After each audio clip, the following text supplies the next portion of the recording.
hikmahnya, kalau tadi kan kualitasnya namanya takwa.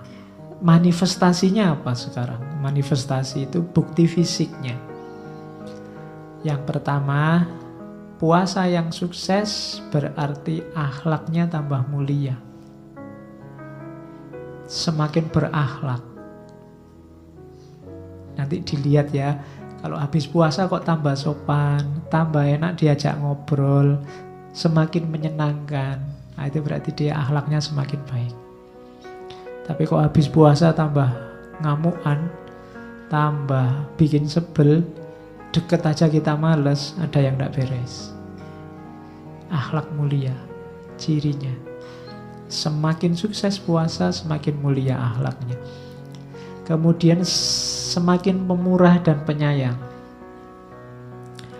Kita sejak kecil sudah puasa, kalau puasa kita sukses, maka Islam akan benar-benar rahmatan lil alamin. Pemurah dan penyayang. Kenapa? Karena kita tidak terikat lagi sama dunia. Orang puasa kan menyapai hawa nafsu dan keduniaannya. Kalau puasa kita sukses, kita akan pemurah dan penyayang. Kalau hari ini ciri ini belum muncul di dunia Islam, Islam yang pemurah dan penyayang, berarti harus banyak dievaluasi puasa kita. Evaluasinya ke dalam, tidak keluar. Hari ini orang kalau disuruh evaluasi selalu keluar. Selalu lihat orang lain. Islam ini rusak selalu gara-gara kamu.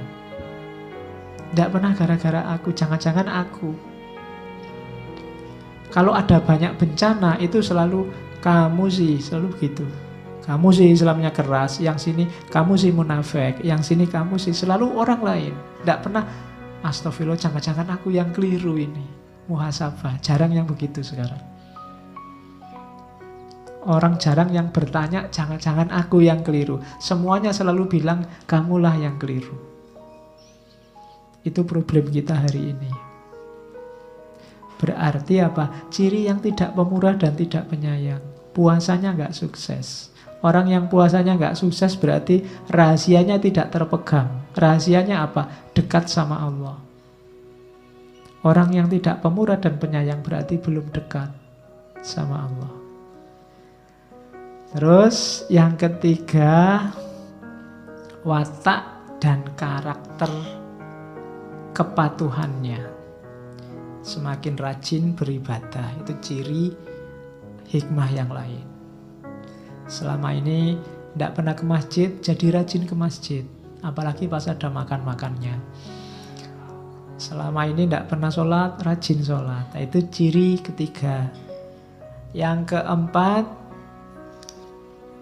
melatih syahwat. Orang yang kelihatan tidak banyak ambisi lagi.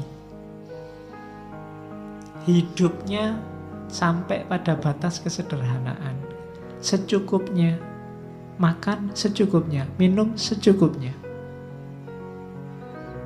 Ya kan? Apa-apa, pokoknya sampai batas pas, gak pernah lebih. Itu berarti puasanya sukses. Pingin punya mobil pas, pingin punya rumah tingkat pas punya, pingin punya istri cantik pas.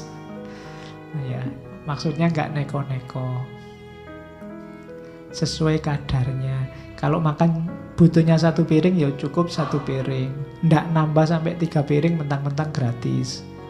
Nah, itu namanya bisa menjaga syahwat, menjaga keinginan. Terus biasanya orang yang puasanya sukses, jasmaninya sehat. Itu otomatis. Malam ini tidak kita bahas manfaat kesehatannya. Sudah banyak tulisan bahas itu. Rohaninya juga mantap. Menunjukkan orang puasanya sukses. Jasmani sehat, rohani mantap. Ya nanti kita evaluasi. Bukan evaluasi orang lain, kita evaluasi diri kita sendiri. Kira-kira puasa kita sukses apa enggak? Puasa bikin kita jatuh cinta sama Allah apa enggak? Semakin baik perilaku kita, akhlak kita, semakin pemurah apa enggak? Kita bisa evaluasi ke dalam. Oke, terus ini terakhir. Kalimat bagian-bagian akhir dari Asrorus Syam. Fa'idzan qad dhahara anna likulli ibadatin zahiron wa batinan wa kisron wa lubban wa likisriha darajatun wa likulli darajatin tabaqatun fa ilaikal khiyarah al-an fi antakna'a bil kisri anil lubabi au tatahayyaza ila ghimari arbabil albab. Katanya Ghazali, faidan qadzoharo, jadi teranglah sekarang annalikulli ibadatin zohiron wa batinan, bahwa bagi setiap ibadah ada aspek lahir dan aspek batin. Walubban wakishron walubban, dan juga ada kulit, ada isi. Walikisriha darajatun, dan kulitnya ada beberapa tingkatan. Walikulli darajatin tabaqatun, dan di setiap tingkatan ada level-levelnya. Fa ilaikal khiyarah al-an, maka silahkan engkau pilih sekarang fi antakna'a bil kisri anil lubabi, apakah cukup dengan kulit saja tanpa isi, atau engkau ceburkan dirimu dalam tingkatan-tingkatan isi. Jadi katanya Ghazali, ibadah itu ada lahirnya, ada batinnya, ada kulitnya, ada isinya. Dua-duanya penting. Cuma sekarang pilihlah, kamu milih kulit saja tanpa isi atau isi dan tingkatan-tingkatannya. Kalau milih isi otomatis lewat kulit. Kalau kamu milih kulit nggak akan dapat isi. Itu logikanya. Kalau kamu pengen makan kacang, isinya kacang, kamu harus lewat kulitnya kacang. Kecuali kacang yang sudah dikuliti terus diplastiki, itu urusan lain. Tapi kamu harus milih, kamu kulitnya saja apa isinya. Kalau kamu nyari isinya, dua-duanya akan dapat, karena harus lewat kulit terus baru ketemu isi. Tapi kalau kamu lewat kulitnya saja, isinya tidak akan terperoleh. Sejak kemarin kita ngaji mulai Syekh Abdul Qadir Jailani sampai minggu lalu Ali Syariati, kita banyak ngomong isi. Karena kulitnya kalian sudah paham, sejak kecil sudah diajari fikih. Nah, ini kesimpulannya Ghazali, ibadah memang ada lahirnya, ada batinnya. Kalau bisa jangan cuma milih kulitnya. Karena kalau kamu milih kulitnya, kamu tidak akan ketemu isinya. Kejarlah isinya. Lah kulitnya Pak, lu kamu tidak akan bisa ketemu isi kalau nggak lewat kulit. Jangan ujuk-ujuk hakikatnya, ya lewat syariat dulu. Karena syariat itu jalan menuju hakikat yang nanti menghasilkan makrifat. Jalannya namanya torekot. Dari sini, karena ini kitab Ihya, kitab tasawuf, jadi maunya Ghazali, ya mbok kita cari intinya, kita cari isinya. Jangan berhenti di kulit. Yang sering orang salah paham, dianggapnya tasawuf itu tidak bahas kulit, hanya bahas isi. Loh, logikanya kalau orang menuju isi harus lewat kulit. Tidak mungkin orang ketemu isi dengan membuang kulit. Tapi orang yang berhenti di kulit tidak akan ketemu isi. Nah, ini logika sebenarnya. Itulah yang ada di dunia tasawuf, termasuk puasa. Oke, itu beberapa quote bagus kalau ada yang mau pakai bahan ceramah. Ada yang dari Thorik Ramadan. Kamu bisa satu quote itu aja bisa kamu pakai sekali kultum. The philosophy of fasting call upon us to know ourselves. filosofinya puasa itu adalah menyuruh kita untuk mengenali diri. Tidak cuma mengenali, to master ourselves, untuk menguasai diri kita. And to discipline ourselves the better.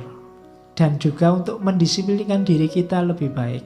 Jadi katanya Torik Ramadan, puasa itu, tadi kan puasa itu menaklukkan hawa nafsu kita, diri kita sendiri.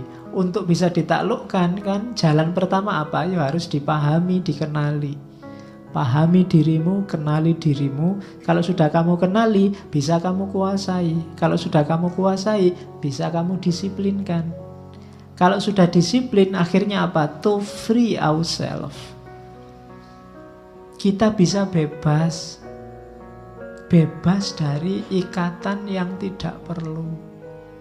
Satu-satunya yang boleh mengikat kita, menjadi gantungan kita hanya Allah. To fast is to identify our dependencies and free ourselves from them.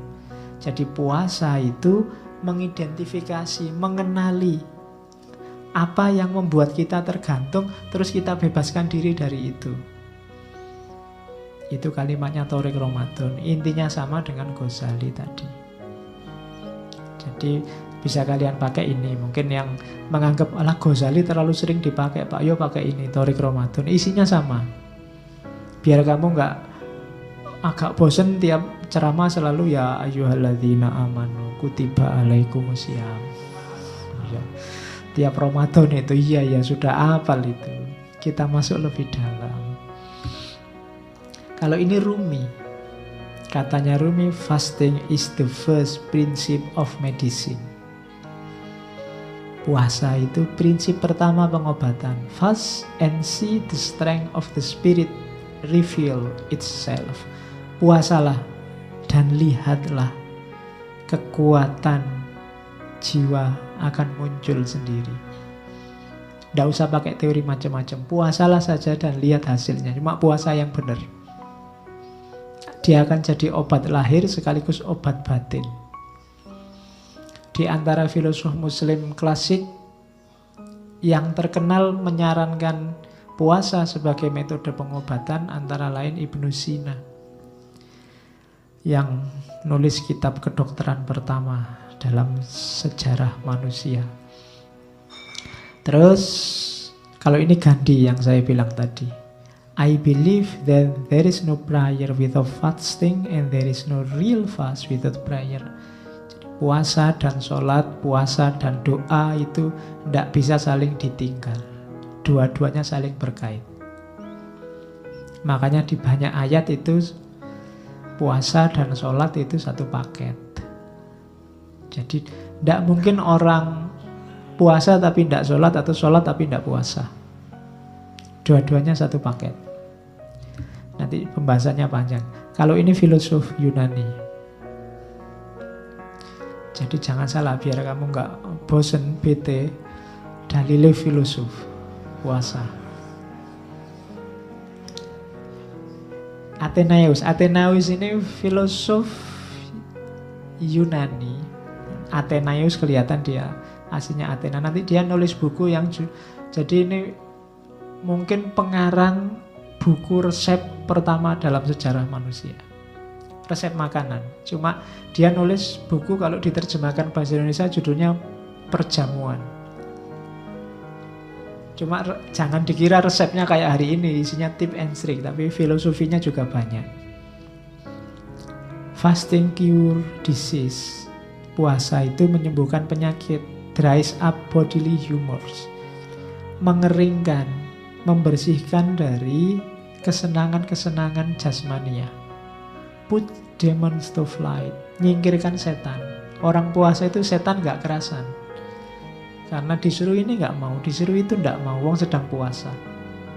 Get rid of impure thought. Pikiran yang tidak murni akan pergi. Makes the mind clearer and the head purer. Membuat pikiran tambah jelas, hati tambah jernih.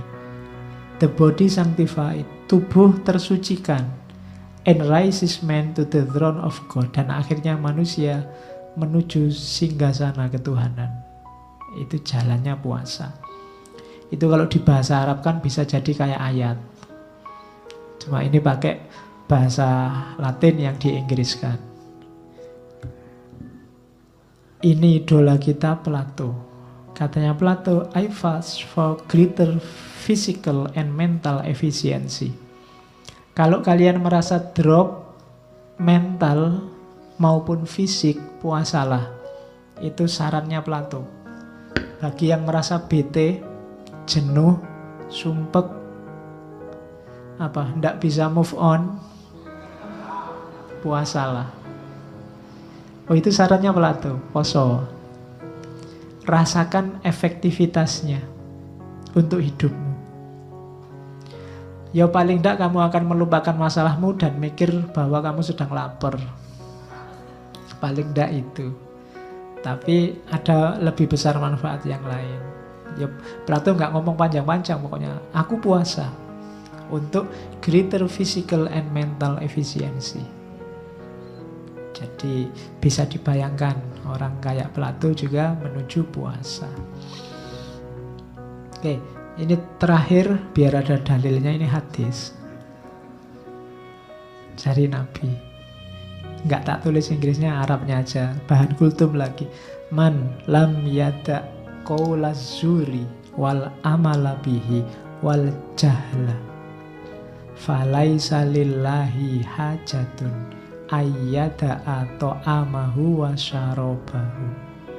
Abu Hurairah. Barang siapa yang tidak bisa meninggalkan kata-kata kotor, kata-kata tidak penting, kata-kata konyol, wal amalabihi, apalagi melakukan hal-hal kotor, hal-hal tidak penting, hal-hal jelek, wal jahla, dan jahla itu tidak tahu, cuek, peduli amat, falaisa lillahi hajatun, Allah tidak butuh ayyada atau amahu wa syarabahu, Allah tidak butuh lapar dan hausmu. Itu tekanannya Nabi. Jadi yang dipuasakan jangan cuma mulut dan kemaluannya, tapi juga qaulaz zur, amal bihi wal jahla. Perhatikan, jangan ngomong yang jelek-jelek. Makanya tadi, ayo kita puasa yang benar, yang tidak cuma meninggalkan makan dan minum. Itu wanti-wantinya Nabi.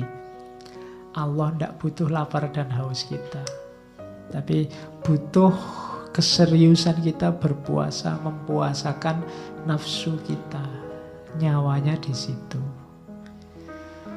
Oke, ini dalil terakhir dari Abu Hurairah untuk menutup ngaji filsafat kita untuk sesi kesekian kalinya. Insya Allah nanti ketemu lagi setelah Idul Fitri.